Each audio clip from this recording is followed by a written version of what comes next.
Greetings from the American Association Electronic Voice Phenomena.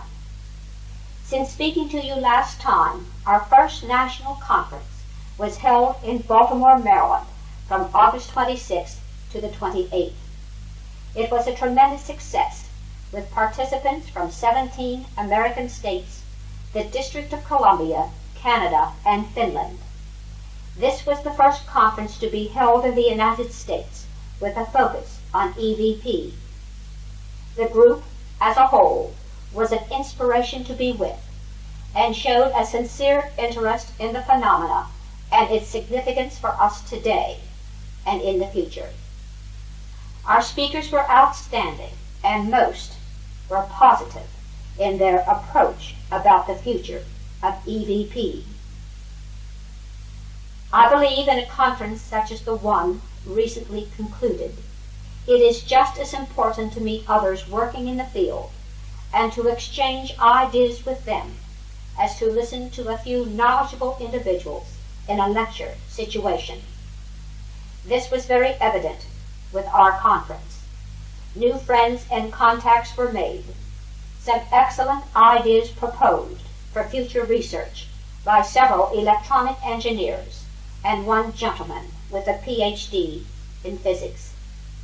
Since the conclusion of our conference, I have heard from a number of the attendees saying how pleased they were with the conference and how much they had learned about EVP. Some of those individuals have been encouraged to begin their own work in the field, and it is hoped will go on to contribute to the phenomena in the future. Dan McKee, Illinois State Coordinator for the AAEVP, led a workshop on reverse voices, took part in a tape demonstration, and served on the panel discussion Sunday morning at our national conference. He played a number of interesting reverse messages for us during the tape demonstration, most of which seemed to originate from dimensions not known as spirit, including one who said, "Have you then met Jack Nolan, the ugly robot?" Another interesting tape was played for us by Mercedes Shapanik, Virginia State Coordinator of the AAEVP, during our Saturday morning tape demonstration. These were a series of messages, one after the other, that came through January the 14th, 1982, 8 to 9 hours after the Air Florida crash into the Potomac River by Washington, D.C. They were all received on the reverse side of her tape. The voices spoke about reaching down into the snow, and the ground was covered with snow at the time, trying to save a few of the victims, deciding it was impossible to save others, and so on. For extended continuity, it is one of the best tapes I have heard.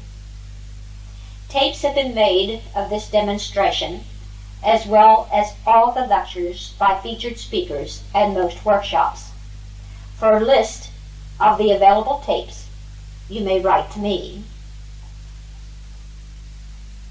Several weeks ago, Mercedes got in touch with me and said she thinks she may have recorded messages about the Korean Airlines disaster after the plane was destroyed by the Russians. This came through the day after we were told it had disappeared, but before we knew it had been shot down. Some of the messages received, and again they are all on the reverse side of Mercedes' tape, are, "That man down there has his ear cut off. Those people come up here all having hysterics. They all hysteric, they all hysteric. I flew with United. They know things are no good. Well, God chose them, so be it." In a recent quarterly newsletter, I reported about a message one of our members had received. Last November, Arabella Roberts, State Coordinator for the AAEVP from Maryland, called and said she had recorded on November the 28th, "Going on a bus, don't drop it, your pocketbook." We wondered if this might be precognitive.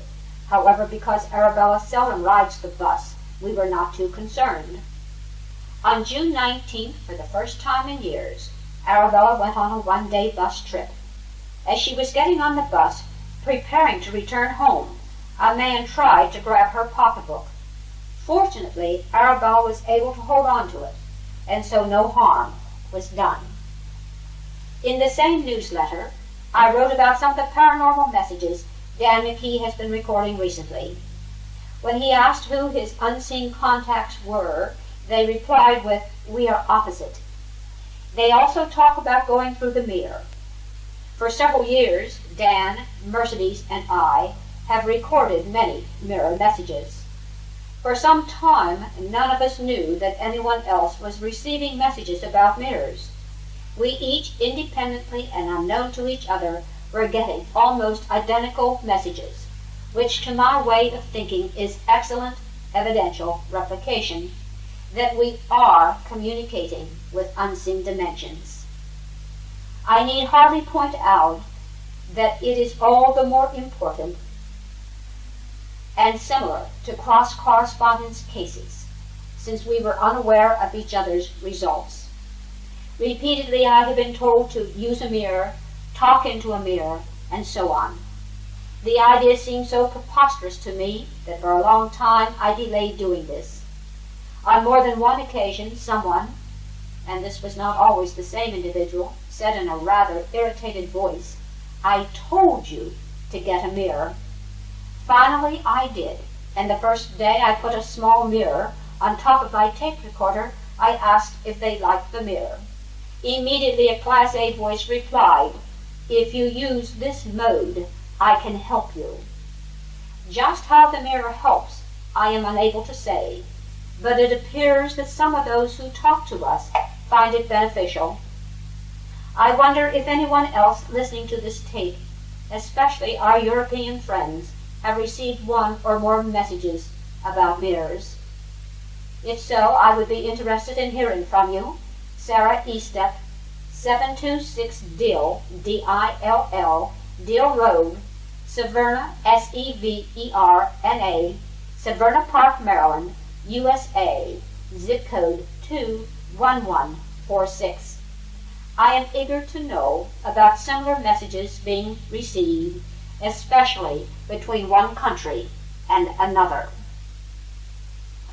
Our association has continued to grow, and since speaking to you last time, we have left the magical number of 100 far behind. Our membership comes from 32 American states, Washington, D.C., and 7 foreign countries. One gentleman who joined a month ago is from Amman, Jordan. Jamil is probably the first person in his part of the world who is actively trying to record voices through his tape recorder.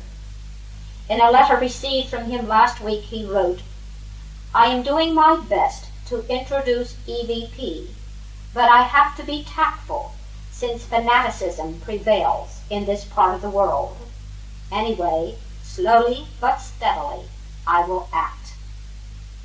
We can only wish Jamil success as he helps bring the knowledge of EVP, which is, I am sure, a worldwide phenomena that belongs to everyone, to his friends and associates in Jordan.